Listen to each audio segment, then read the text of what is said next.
What's up, everybody, and welcome back to Fireside Giants. I'm your host, Anthony Rivardo, joined by my co-host, Alex Wilson, on this beautiful Victory Monday. The New York Giants are 2-3. They beat the Seattle Seahawks as the underdogs on Sunday afternoon, and what a performance it was. Brian Daboll coached his ass off. Isaiah Simmons was the superhero in the fourth quarter, and hey, Daniel Jones, he wasn't Daniel Jones on Sunday. He was Danny Dimes. We got to say it. We got to give credit when it's due. Despite any criticisms we've had for him in the past, that was an excellent performance from Daniel Jones in Week 5. The Giants' defensive line lit it up, and my boy, who I've been telling you guys week in, week out, I am not worried about him, Deontay Banks. I said he would eventually turn it around. What a performance. I mean, an elite shutdown performance against DK Metcalf. The Seahawks stopped throwing to Deontay Banks' side of the field in the second half of the game, so I'm so excited to react to that, react to the performance of Darius Slayton, Tyrone Tracy Jr. with the breakout performance against the Seahawks. There was so much to take away positively from that Week 5 game, and we've been begging for a game like this all season long. We've just been wanting to see the Giants turn in a great performance and, give us something to really be excited about. And hey, now we're 2-3, and we have an opportunity to go back to 500 against the 1-4, I think, Cincinnati Bengals team on primetime next week. The Giants are now in a good position with this clutch win on the road in Seattle, one of the toughest environments to play in. So again, a lot to be excited about, a lot to react to. We're going to go ahead and break it all down, recap the game, and give you guys our reactions on, once again, a beautiful Victory Monday. Alex, how are you feeling today? What is your reaction to yesterday's big New York Giants win? I mean, I'm feeling good, man. How do you not feel good waking up on a Monday with a Giants victory, especially a win like that, a dominant victory? There's so much to talk about from this game. And I'll tell you what, guys, that was one of the best Giants performances that we've seen in 10 years. Like, we've seen some good performances. That was the most dominant from start to end, aside from that fumble. By the way, hot take here, that fumble right off the bat might have been the best thing that ever happened to this Giants running game, because they immediately shifted to Tyrone Tracy and he immediately went off for 129 yards. So you kind of see Eric Gray, that fumble, he basically hand-delivered Tyrone Tracy the starting job, if Devin Singletary can't go. And I think right now, I said it during preseason, I would not be surprised if Tyrone Tracy and Devin Singletary were splitting reps by the time the end of the season rolled around. I think that's becoming a reality very quickly, if not much sooner than that. So, Tracy, I'll talk about him first and foremost just because I'm already on that wavelength. But Tyrone Tracy's ability to decide where to go, decide immediately, his reaction timing, when the running lanes were clogged up, when they were closing, to redirect and get out and bounce it outside, pick up extra yards. We haven't had a running back.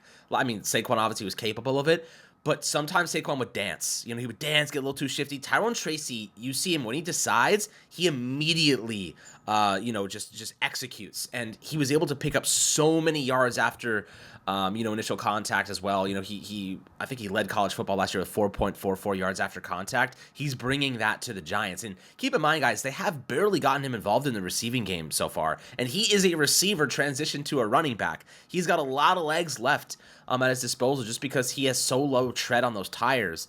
He barely had any attempts at the collegiate level. His last season really was his primary one. So, this is a running back that's fresh, and he's not running to the ground like a guy maybe Breece Hall was coming from, the college level.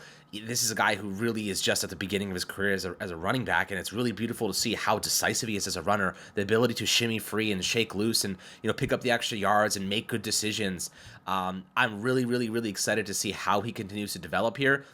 Having Devin Singletary, why was it the right move to let Saquon Barkley walk? Well, because running backs are a dime a dozen. You can find them every draft. You can find a good player every draft. And Tyrone Tracy, I'm not saying he's Saquon Barkley, but hell, man, if you can find a productive player that's making next to nothing for the next 4 seasons, you're winning. That is a winning strategy. You know what I mean? You don't need, how a game where Saquon Barkley puts up 129 rushing yards, you're like, damn, he was unbelievable. He was excellent. Tyrone Tracy puts up 129 rushing yards against a defense that's Leonard Williams there. That's freaking impressive. Let's not ignore that fact. That was a tremendous performance from him. He revitalized this running game. And if I'm Brian Dable, I'm saying, you know what? Bengals coming up next week. Singletary is still not fully healthy. They're splitting reps 50-50, if not giving Tyrone Tracy a little bit more, just to see if that hot hand can continue to dominate. So, and his pass protection, by the way, has been pretty solid too when he's been asked to help there. I think Tyrone Tracy is a budding young talent. Keep in mind, we brought over the running backs coach from the Saints who helped develop Alvin Kamara. So I kind of feel like this is a good situation for Tyrone Tracy. His growth, his development. No longer should he be returning kicks. He isn't anymore. So maybe he is every now and then on the kick returns, but I think that maybe we should go away from that because I don't want him to get hurt on one of these big hits. I think now maybe it's Eric Gray's job. Let him take that over. Hopefully he doesn't fumble because he does seem to have a little bit of a problem with that. But I do think Tracy, the upside he showed me was exactly what we talked about during the offseason, Anthony. We talked about this rookie class, and I want to give a big shout out to this rookie class. Tyler Nubin looked stellar yesterday. Andrew Phillips didn't play much, but he's been excellent when healthy. Malik Neighbors looks like a superstar in the making. Obviously Theo Johnson finally got involved. We had a discussion about him a couple days ago, and he looked like he was part of an NFL team yesterday, and he was taking some big steps forward. And then, of course, Tyrone Tracy, a fifth-round rookie out of Purdue, of all places, looks like an RB1 in the future. And I think that this is kind of an exciting situation, reminiscent of this 07 rookie class. This is what good teams are built on, a foundation of rookie and cheap contracts and talent that you're getting to exploit immediately. The Giants are getting value out of the rookies now, and that is such a good sign for how this past draft class went, and also how much more affordable free agency will be for them because they're not going to have to plug every single position. They're going to be able to finally address the right spots and reinforce this team strategically instead of needing everything. And I was really impressed with Cordell Flott, another past third-round pick. Guys are developing into their roles now. Really, really fun to see. Anthony, I'll let you get your take on Tyrone Tracy before we dive into kind of the other aspects of this offense. Daniel Jones, how he performed, and of course, big from the dead Darius Slayton doubling his yardage this year in 1 week. Yeah, Tyrone Tracy looked awesome. He was really decisive as a runner. He had that tackle breaking ability. I saw some sort of stat that he had an expected 84 yards rushing, but he added like 50-something yards over expected by breaking tackles and just creating yardage on his own. So we talked about that all offseason long, the ability that this kid has to make plays, to provide an opportunity for this offense to keep moving when otherwise they wouldn't be. So just a stellar performance, a breakout performance. Devin Singletary sidelined with the groin injury, and honestly, Singletary has had his highs and his lows this season. I don't necessarily think that Tyrone Tracy is taking over as running back one because of this performance and removing Singletary from the lineup, but what I do know is that Tyrone Tracy has earned more playing time, and this running back by committee that we envisioned during the offseason should finally be taking shape. It shouldn't be Singletary as this lead back for the rest of the season, the way that he was in the first 4 weeks of the game. This needs to be more of a split workload. Tracy has earned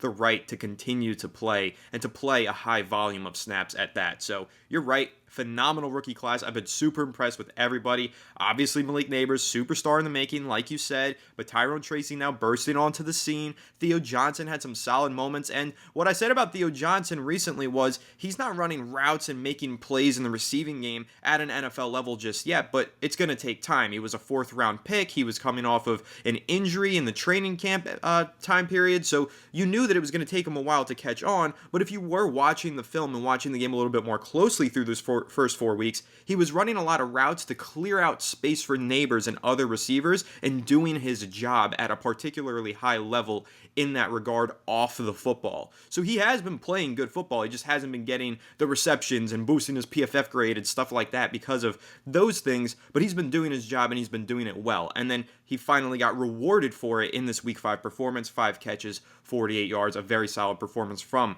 a fourth-round rookie tight end. And like you said, Alex, that's where you find these players, where you find tight ends, safeties, running backs, these foundations that these best NFL teams have built all across the league. It's found with those mid-round picks at those particular positions oftentimes. And the Giants have taken that strategy and they've copied it and kind of put it on display in this 2024 NFL draft class. And so far, the early returns, they've been rather excellent. So you said it. Tyrone Tracy, Theo Johnson, Tyler Nubin led the team in tackles again. That's not the first week that he's done this. He did it again. He had a fumble recovery forced by my boy Deontay Banks, who I can't wait to talk about. But just overall, This rookie class has been phenomenal through the first 5 weeks of the season. And the best part about it, Alex, this is the best part. Every single week, this rookie class gets better. So not only were they good in week 1, they were great in week 2, 3, 4, excellent in week 5, and Malik Neighbors didn't even play in week 5, but every single week, each one of these rookies has been taking a different kind of step forward and progressing and developing their skill set. So we're here at week 5 and talking about how good this rookie class has been. Where are we going to be by the time week 17 rolls around? Get what I'm saying? This has just been great to watch these youngsters grow on a week-to-week basis and see their progression come along so quickly. It's been so exciting to see.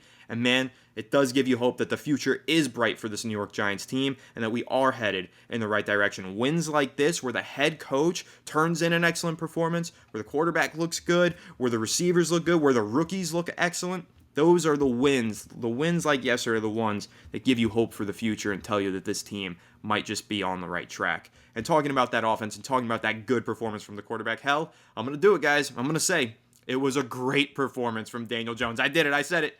He played a great game of football yesterday. He was super decisive. Anytime he was blitzed, anytime he was under pressure, he managed to get the ball out. He managed to put it on the money. He was great outside of the line of scrimmage as well, outside of the pocket, running around, picking up yardage. There's one thing that we can never knock Daniel Jones for, and that's his toughness. The guy does not give a shit, okay? He runs into contact. He falls forward. He doesn't care who's barreling down on him. He doesn't care if he's running. Oh, the first down marker is 2 yards away, but there's a 400-pound man rushing at me. I'm diving for it, baby. That's Daniel Jones' brand of football. If all the things that we could say about him, the mistakes that he's made in the past, we've never been able to criticize his toughness and his willingness to put in the extra effort and fight for the extra yardage. And you have to commend that. Even if he ended up a yard short on some of these first downs, right? He ended up on 4th and short or 3rd and short because he didn't gain that extra yardage. He tried. I think that we saw similar things around the league yesterday. Who was it? I think it was somebody I know slid short of the first down and cost their team the game yesterday in the 4th quarter onto NFL Sunday. Daniel Jones wouldn't have that happen to him because he's diving head first, banging and bashing his head all over the place and picking up those extra yards. And you have to respect it. And on top of that, you have to respect the way that he played as a pocket passing quarterback, standing in there delivering tough throw after tough throw, hitting Wan'Dale Robinson, who had a couple drops, and we do need to talk about that, but we won't because we'll just highlight the good in this game because we got to win.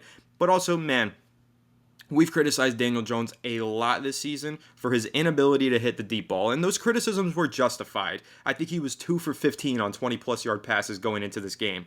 Well, he added 2 more completions to that total. He was on the money on those deep balls. Him and Darius Slayton got that chemistry back. He laid one in the breadbasket on the right sideline, right into Darius Slayton's hands, who made an excellent grab on the sideline. And then he fired back a few plays later, fakes the pass to the right to Wan'Dale, boom, on the money, 41-yard touchdown pass to Darius Slayton. That was the play of the game for Daniel Jones to really put the icing on the cake of an excellent performance. I was very impressed. Guys, I'm going to be fair every single week. If I feel like he didn't play well, I'm going to be honest about it. If I feel like he did play well, I will be honest about that too, because at the end of the day, I am a New York Giants fan. I've got nothing personal against this guy. I've always had respect for Daniel Jones and appreciated the way that he fights. I'll criticize any Giants player when they play poorly, and I'll give them hella praise when they deserve it. Today, Daniel Jones deserves all the praise from all of the Giants fans. He heard all the noise. He responded to it. He hit those deep balls. He stood in the pocket. He made those plays. Excellent performance from Daniel Jones in the offense. Yeah, I mean, listen, you guys know how much of a critic of Daniel Jones I've been, and I feel like it's been more than justified based on the last year and a half. But, of course, being a fair and objective and a Giants fan in the end, I kind of came to the conclusion after yesterday's game, I'm tired of hoping for better in the future. Might as well just enjoy now. And, life is short, I guess. Why not win football games, see what happens? Like last year we saw, of course, Giants win a couple games. They don't end up with a quarterback. They end up with Malik Neighbors. And, just the world is the world. This is how things go. It's just life. And, having this game this past Sunday from Daniel Jones and seeing, and Dan Duggan said it best. It's like flashes, like sparks of like, Daniel Jones sometimes shows you why he can be a solid quarterback. What we need to see from him is games like this every week. Like that's what great players do. Every single week, they have games like this. So what do I want from Daniel Jones? Keep doing stuff like this, compounding, getting better. They're going to get Neighbors back, and now they have more trust in the rest of the offense to step up and produce as well. I think the game plan will start to shift away from Neighbors being the focal point to now being a piece to a puzzle.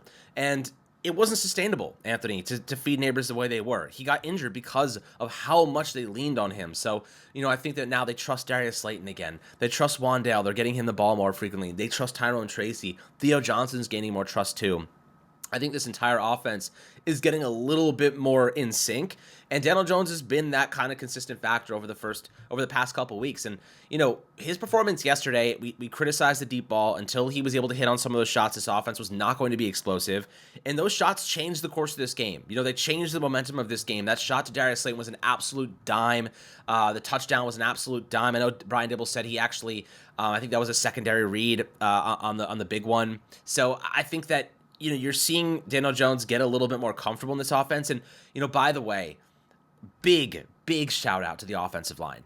What a performance that might have been the best offensive line performance, guys, we have seen in a decade, 10 years. I think that was the best offensive line performance that we have seen. The pass protection was absolutely phenomenal. The run blocking was phenomenal. John Runyon had an absolute freaking day. Jermaine Illuminor had a freaking day. JMS, the whole line looked like they were playing their asses off. And the guy that benefits the most from that is Daniel Jones, and he capitalized on a very, very good situation in the pocket. He was able to stand tall, buy time. I watched him maneuver in the pocket on multiple occasions to find more time and run the ball. Like you said, he fought like hell. He was fighting for extra yards. And this is what we were saying a couple of weeks ago when we were really upset, really pissed off, losing to Washington, obviously getting destroyed in week 1 against the Vikings. You remember what we said, Anthony? Fight like your freaking jobs are on the line. Play like you have something to lose. And Daniel Jones is playing like he has everything to lose right now. He's playing like he freaking wants it. And again, Brian Dable coaching like he freaking wants it. This team is playing like their backs are up against the wall and they're going out with a fight. Maybe not going to go out at all. Maybe they can turn this season around and really fight their way into a postseason appearance. This NFC East, those losses to Dallas and Washington may end up hurting us down the road. But if we can split those series and win those future games, this Giants team is going to find itself in a position where they might be able to sneak into the wild card. And I think that right now, this division is open for the taking. These teams are not. The Eagles are struggling. Dallas, they don't look that good. I mean, we should have beat them, to be quite honest with you. Washington, we should have beat them too. You know what I mean? So looking at this team right now, if they play like they did against Seattle, they dominate on offense. I mean, talk about time of possession. They didn't even let Seattle touch the ball until the second quarter. Obviously, that 100-yard return did not help. But time of possession, the Giants had 37 minutes compared to 22 minutes of possession. Like, that's astronomical. They almost doubled their time of possession compared to Seattle. That is how you win football games. You keep the ball away from the opposing offense. That's what Washington did to us, and that's what we did to Seattle. The running game really helped with that, and the revitalization of the screen game with Daniel Jones and whether it be Singletary, whether it be Tracy, whether it be Eric Gray. I mean, Eric Gray had a couple really nice receptions for some big chunk yardage. I really was impressed by the screen game. It opens up everything. The play calling on offense, the offensive line protection, the playmakers making plays. The drops are still a bit concerning. We did have a few more of those in that game. A lot of yards being left out there because of that. But, I mean, Anthony, looking at this performance of Daniel Jones, we've been absolutely one of his biggest critics. But I think being a fair and objective person and being a fair and objective fan is also giving players credit when they do perform at a level that is more than competent. And Daniel Jones was excellent in this performance. He was great. He willed this team to win. The Giants won because of him and not in spite of him. And I think that is a big changing of the narrative for Daniel Jones, where they have to fight around the mistakes, but he was flawless. He didn't make any mistakes. He didn't have any turnover-worthy plays for the most part. He was fighting for extra yards. He was taking a couple big hits, which, by the way, is unsustainable. He cannot be taking hits like that every week. They needed him to because of the lack of neighbors. But I would love to see them not kind of ask him to take those types of hits because we can't afford to get injured at quarterback. So, right now, what I can say is this. Really, really impressed by him. That was excellent. I know people are probably in the comments look what he can do with a good offensive line. The sample is small. I need to see a lot more. We don't know if he'll be the future yet. We don't know what the future holds. But all you can say is this. That was a great game from him. Let's do it again against the Bengals. Let's do it again the next week and the next week and the next week. Let's build a sample size of saying Daniel Jones has turned a corner. For now, he's trending in the right direction. Long season ahead, a lot can happen, but I was very, very inspired and impressed by what he did against the Seahawks. A good quality defense. The Bengals, they're not a very good team right now. They're 1-4, but their offense is legit. Going to be a big, big test for Deontay Banks against Jamar Chase. Going to be a lot of fun. But I'll tell you what, the Giants seem like they're playing inspired. They're excited. They're happy. The vibes are up, and that's pretty exciting for us right now. All right, can I talk about my boy now? You just said his name. Can I talk about my boy now? Can I talk about Deontay Banks and the elite CB1 performance that he just turned in against DK Metcalf? Oh my goodness, guys.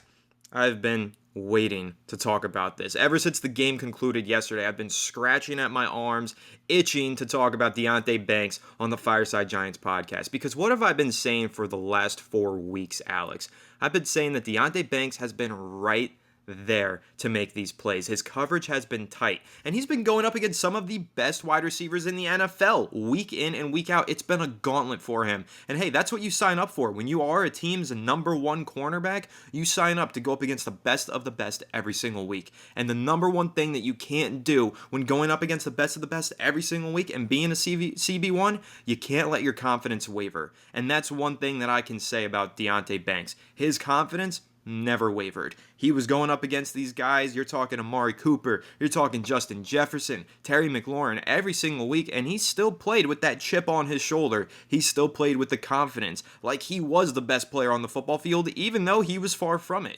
And that is the difference between a cornerback 1 and a cornerback 5, okay? That is what makes great players play at a high level. Confidence that they carry with them week in and week out despite their performances. And yeah, we're all able to admit this.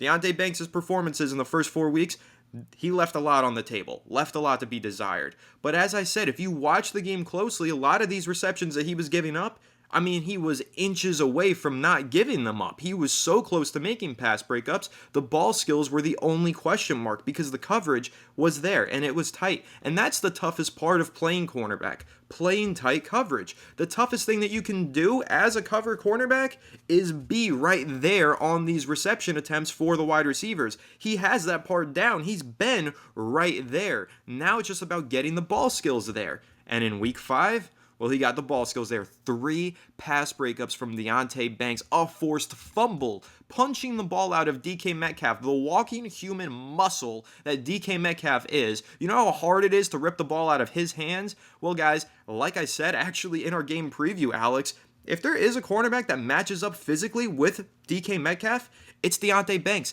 the 10.0 relative athletic score. He's 6'1", 220 pounds. He ran a 4.3 40. He's physical. He's angry. He hits hard. I said that he matches up with DK Metcalf. The only mismatch that there could be is DK Metcalf is a great contested catch receiver, and Deontay Banks' ball skills haven't been there so far this season. But if he adds that element to his game, he is a CB1 based on everything else we've seen from him. And that's exactly what we got from him in week 5. CB1 performance, ball skills, ripping the ball out for a fumble, excellent elite performance, finally looking like the guy that we knew he was when we drafted him. I mean, he had some of these flash performances in his rookie season as well, guys.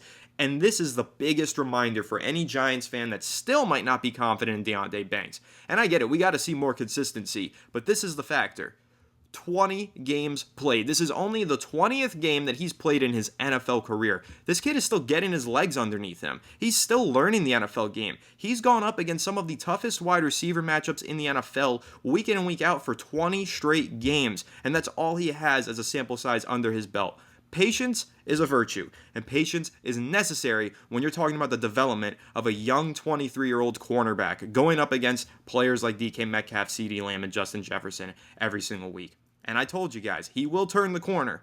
Now, we do need to see him stack these performances. This can't be a one-off thing. We need to see Deontay Banks have a performance like this against DK Metcalf, followed up with another great one against Jamar Chase, and then another great one the following week after that. I think it's the Steelers and George Pickens. Let's say that's the WR1 over there. We need to see this week in and week out for sure. But the fact that we're seeing flashes of it every few weeks from a 23-year-old cornerback with less than 20 starts is encouraging enough. So I kept saying it, don't hit the panic button on Deontay Banks. Playing tight coverage is the toughest part of playing cornerback in the NFL, and he's had that down. Once he adds those ball skills, he'll be the elite CB1 we all want him to be, and I think that's exactly what we're beginning to see right now for Deontay Banks after this incredible performance in Week 5. Yeah, I mean, listen, you said it. We said it last week. This was a young player that was only going into his, 5th game in freaking 2 years, and or in year 2, rather. And listen, we talked about him just finishing the play, right? Finishing the play. He was in sticky coverage. He was there. He wasn't doing poorly. He was just failing at the catch point. That was the last step. He dominated at the catch point. He dominated in tackling. I mean, I watched him tackle Kenneth Walker with his arm. You know how hard it is to bring down Kenneth Walker at all, let alone with an arm tackle? Like, that was impressive, man. Really impressive. So, I'll tell you what right now, watching that fumble, watching how he finished yesterday, that was the Deontay Banks that we know and love. That was the player that we saw at Maryland. That was the player that we knew could be a CB1 when we drafted him. He stepped up. And you know what? I got to say, what I love the most about a player like Deontay Banks, what I love the most about a lot of these players the Giants have drafted over the last 2 years is that when adversity strikes, when people are, kind of rooting against them, when people are calling them bust, when people are all over them trying to say that they can't do it, this and that, these young guys are stepping up and performing and doing it. They're fighting back. And Deontay Banks was publicly called out by his defensive back coach, and Jerome Henderson, saying it's unacceptable to not be able to not chase CeeDee Lamb down the field, and maybe he would have had a chance. And he called him out publicly. And want to know what Deontay Banks said? He's right. I should have been more aggressive. I may have been able to tackle him. He took full accountability. That is the sign of a really mature young player. Deontay Banks in his second year showing that type of accountability, that type of maturity, that told me everything I need to know about him, right? He's got the mental fortitude. He has that. He has the confidence to say, yep, I messed up. Watch this. You know what I mean? And he went out there yesterday and put on an absolute show, put DK Metcalf in jail and made him suffer yesterday. Forced a fumble, multiple pass breakups. I mean, what more can you ask from a young player that was publicly torn to shreds by the fans and by his own DB coach to come back, bounce back, and show that? I mean, to be fair, Daniel Jones did something very similar this week. A lot of people tearing him to parts, including myself, and he stepped up and said, watch this. And you know what? As a Giants fan, I'm over the moon. Being a winning football team against a good Seattle team, maybe they were struggling in some ways. A win's a win. It was dominant on the road at the 12th man. It was loud. They still kicked their ass. Like, that is what being a Giant is supposed to be like, where we don't back down. I mean, you go to New York City, you go to the surrounding area, the amount of work people put in, the amount of effort, everyone is so involved in this team, and or whether it be the Jets, or any really New York sports team, people are so diehard and they rely on these things. They rely on them to represent what we do every day and the hard work everyone puts in.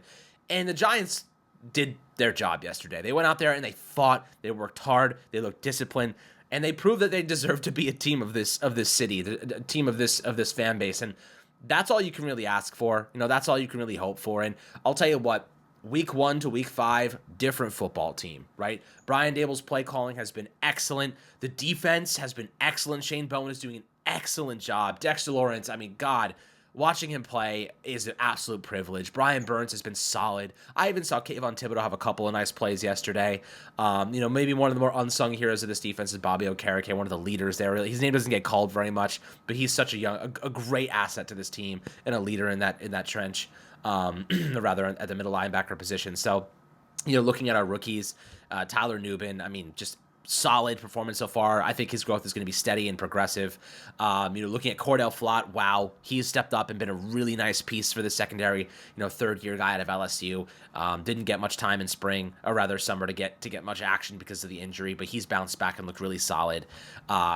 Just good stuff, man. This offense, the screen game, the running game's been effective when, at least when it is. Devin Singletary's been a little bit off the last 2 weeks, but Tyrone Tracy being dominant yesterday was excellent. Darius Slayton coming back from the dead with a big performance. Wandale, I mean, how many times have I screamed and begged and pleaded for the Giants to expand Wandale Robinson's role, and they finally have. What he does after the catch cannot be replicated a lot of times. He's so wiggly, and he's able to pick up those first downs, move the chains, and, I do think that is an underrated factor that he brings to the table. Hopefully Theo Johnson's progression can get there. The offensive line, I mean, good God. Jermaine Illuminor, I want to get his freaking jersey. I love that man so much. Greg Van Roten, solid. JMS, people calling him a bust after his rookie season. He's been solid.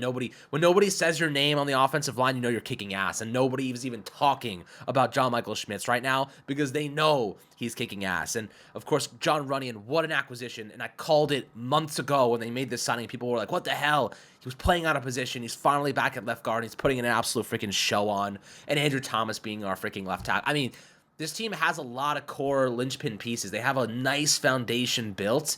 It's just about compounding it and remaining good every week. Being competitive, staying in games, not getting beaten the brakes off by good football teams. Right now, there's not the NFL's kind of wide open for the taking. Teams have bad weeks.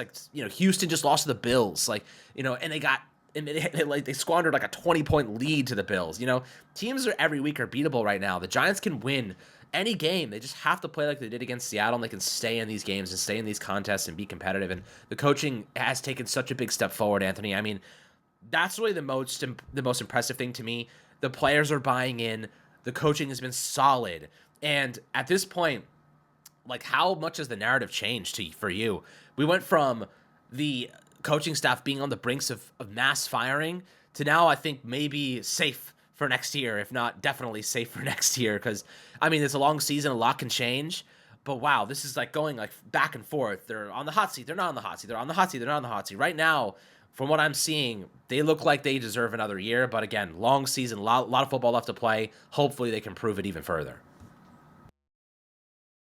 It's a long season. They need to prove a whole lot more. They need to prove that they can have performances like this back to back and do it consistently. Because, we saw the defensive line propel us to victory in Week 3 versus the Cleveland Browns. That was excellent. Now we saw them do it once again here in Week 5 versus the Seattle Seahawks. But in between there, we had a Week 4 performance where we kind of fell flat on our face versus the Dallas Cowboys. We had a Week 2 performance where we really made a couple of mistakes, shot ourselves in the foot, and lost to the Washington Commanders.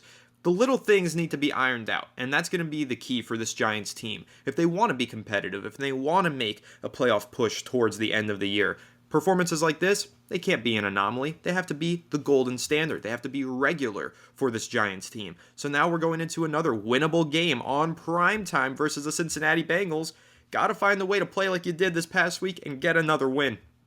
Have a winning streak and get back to 500. Because, hey, listen, this Cincinnati Bengals team, they're not as bad as their record probably suggests. They have some pieces on defense, and we know what they have on the offensive side of the ball. Joe Burrow, love him or hate him, criticize him for being a checkdown merchant, or praise him for being somebody who manages a game and makes elite throws. Wherever you stand on the Joe Burrow conversation, look at his stats in the last 4 games. The guy has been lighting up the stat sheet, and he's going up against a Giants defense that has been, let's face it, inconsistent. And he's got Jamar Chase, who just put up 193 yards and 2 touchdowns and won me one of my fantasy games this past weekend. So the Giants have they have a tall task ahead of them, even if this is a beatable Bengals team. And on top of that, add this extra layer, we're talking about going into a primetime game. Daniel Jones, you've been playing well these past few weeks. You just had your best performance of the season and hit those deep balls versus the Seattle Seahawks. But your record on primetime is the worst of any starting quarterback in NFL history. Change the narrative.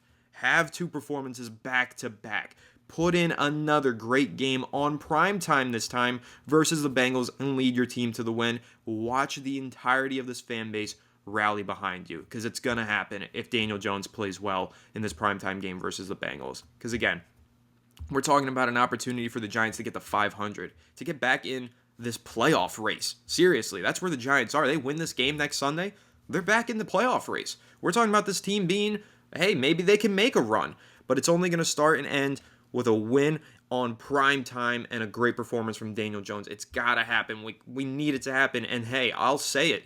This is the first time in a long time where I feel confident that it will happen. I think Daniel Jones is actually going to compound this because he's been getting better week to week.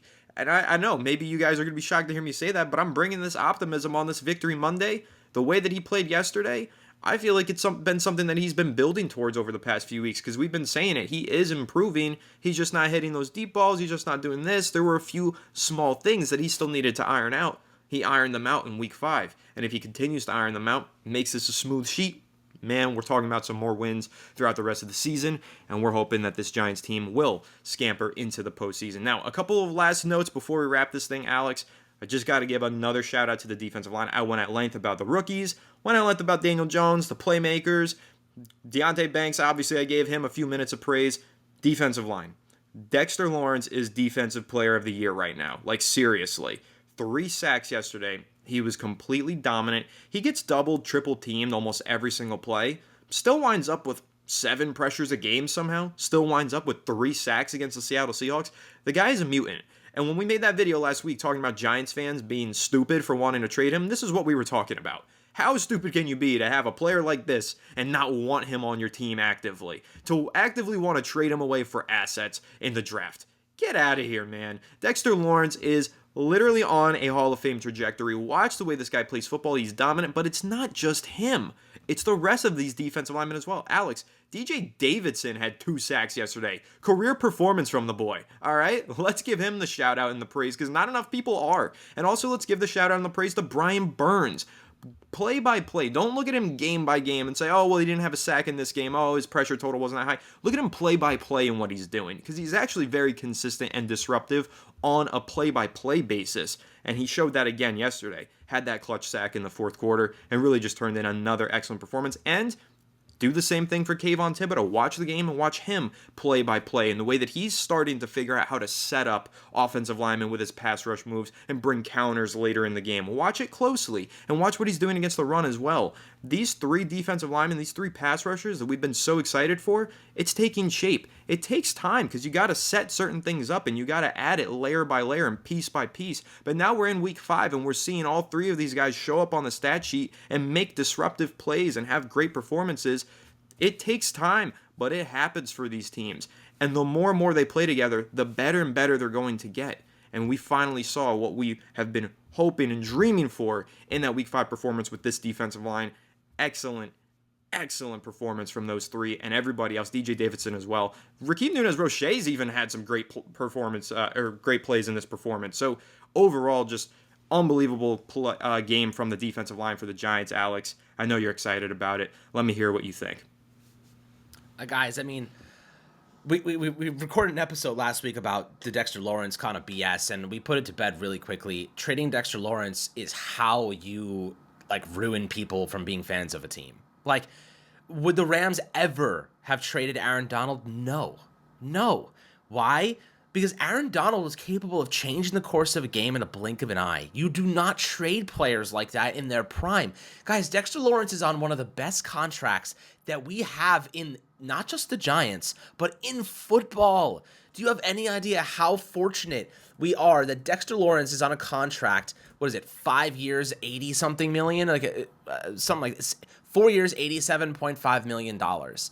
I don't think people necessarily understand, how insane of a contract that is. He is more impactful than any receiver. He's more impactful than any edge rusher. He's an edge rusher and an elite run stopper mashed into one superhuman freaking player. It's unbelievable. I don't really think people understand just how impressive. 21.8 million average yearly salary. And his cap hit's only $14.5 million next year. His cap hit next year is 24. We have him under contract for 3 more seasons with a max cap hit of $27.1 million. I mean, guys, just have a sense of how fortunate we are to be in a position where we have the best defensive player in the sport, and he is 26 years old. He'll be 27 in a month, right? Do you know how lucky we are to have a player like that? Trading a player like that would be it's a fireable offense for any general manager that would trade a player like this, unless your team is so bad that you have zero hope. The Giants are not the Carolina Panthers. The Giants are not, you can even say the Jacksonville Jaguars right now. They are not one of those types of teams. They're better than those teams. This team has a couple of core pieces. Andrew Thomas, obviously Malik Neighbors, Brian Burns and Dexter Lawrence. You talked about Brian Burns earlier, saying that, he does a lot of things that don't show up on the stat sheet.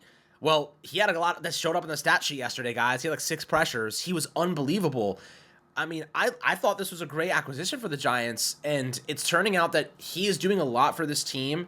And you said it best, doing a lot of the little things. He's doing a lot of the little things, and oftentimes, a lot of little things amount to being a really big thing. And I think that he is not only doing the little stuff great, but he's also coming up with some big plays. That sack he had on that critical 4th down in the 4th quarter. So many big moments that he's had already. The Giants lead, or rather, they're 3rd in football in sacks this season.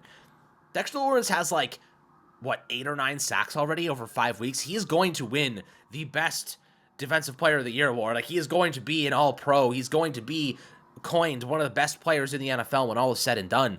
But don't sleep on the rest of these guys. Kayvon Thibodeau's been stringing together some pretty consistent games. They completely shut down their running game. Like, guys, Kenneth Walker was unable to even move the ball. Like, he was taken out of this entire equation. Geno Smith had 72 rushing yards just because he was able to avoid some pressure and climb the pocket, and there was nobody there to spy on him. That was the only running game they actually had. Like, they completely shut down the run game. So Kayvon Thibodeau has been solid. Like, don't overlook how solid he's been over the last 2 or 3 weeks. Brian Burns has been excellent. Dexter Lawrence has been unbelievable. And we said it from the beginning, this defensive front was going to set the tone for this defense. This defensive front was going to set the tone for the secondary. And it has. Because it's forced quarterbacks to be premature with their decisions, make premature throws, and lots of times it means less yardage, right? DK Metcalf is known for his deep ball ability. They didn't even take a shot to him 20-plus yards downfield yesterday. They couldn't. They had no time in the pocket. This feels like being on the opposite of the Giants, right? It looks like what we were like in the last 10 years. Offensive line was horrible, couldn't throw the ball. This is what the Giants just did to Seattle. It was really, really awesome to watch it, at least be on the other side of the equation this time around. Yeah, and the last thing that I got to mention right there is when you're talking about how they didn't take any of those deep shots at DK Metcalf, in that fourth quarter, they weren't even looking the way of DK Metcalf whenever Deontay Banks was covering him. And that is so monumental. When was the last time we've had a Giants cornerback shut down an entire portion of the field? I've been waiting for that for so long. That is such a good feeling. And that's exactly what I've envisioned for Deontay Banks when the Giants drafted him, because he did that all the time during his collegiate career at Maryland. I mean, he would lock up guys like Marvin Harrison Jr., and we all know how dominant he was during his time at Ohio State. So, man, we're seeing it all come to fruition now. It's really exciting stuff. And, hey, we haven't even mentioned the play of the game, the blocked field goal from Isaiah Simmons. What a freaking play. That was tremendous. And shout out to special teams coordinator Mike Groh for dialing up that play on Tuesday afternoon at practice, coming up with it and saving it in his back pocket for a crucial moment. Hell of a play right there from special teams coordinator, from Isaiah Simmons, and hey, even Bryce Ford-Wheaton to just pick up that fumble and return it for the touchdown. A lot of times you'll see players trip and fumble that ball when they try and pick it up. He just scooped it and scored. Awesome stuff. Huge New York Giants win. 2-3, looking good, on the up and up. Let's see if we can stack together a few more wins and make a season out of this, man. All right, I'm feeling good. I'm ready to go. I'm happy, and it's going to be a fun week of content here on Fireside Giants, recapping this game and looking ahead to Week 6 and really the rest of the season. It's going to be a lot of fun. Film breakdowns, reaction videos, breakdowns, everything right here on Fireside Giants. Make sure to leave a like if you enjoyed this episode. Subscribe to the channel if you're new. Ring the bell so you don't miss an episode, and comment your thoughts down below in the comment section. If you listen on Apple or Spotify, please make sure to leave us a 5-star review. Go ahead and follow us on all of our social media channels at Fireside Giants. Without further ado, we'll catch you all on the next one. Have a good one, and let's go Giants.